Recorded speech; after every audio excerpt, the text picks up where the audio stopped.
Hi and welcome to Gettable Grammar. This video is about two very commonly confused figures of speech, similes and metaphors. The learning intention for today is to understand the difference between similes and metaphors and how they're used to make writing more interesting. You know that you've succeeded at this when you can correctly identify and distinguish between similes and metaphors and use them in your own writing. Now, why do you need this? Similes and metaphors are used to make writing more interesting. Specifically, they're used in descriptive writing. Making your writing more descriptive and interesting is what English is all about. After all, why just write something when you can write it well? To start off, let's go through some definitions. Similes and metaphors are techniques used in writing to describe things. They're so popular because they create mental pictures. This makes reading and listening easier because rather than form words to process in our brains, we see images and scenes. We can get a much better idea of something if we can picture it. So using these techniques makes your writing much more engaging for your reader. Similes compare two different things by saying one thing is like the other. This is done by using the words like or as. For example, he was as fast as a sports car. Here, we don't need to explain that he's really fast because we picture a sports car which we know is really fast. Note the use of the word as in this simile.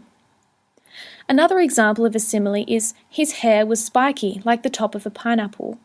We automatically picture the top of a pineapple here and apply that to what his hair must look like. Note the use of the word like in this simile. What simile can you think of to describe how sweet this lady smells? Metaphors are similar to similes in that they compare two different things, but rather than use the words like or as, metaphors simply say one thing is the other. One common metaphor is time is money. The point here is that time is extremely valuable. We know that money is valuable, so by saying that time is money, it takes on the characteristics of money, which we know is valuable. Another common metaphor is your brain is a computer.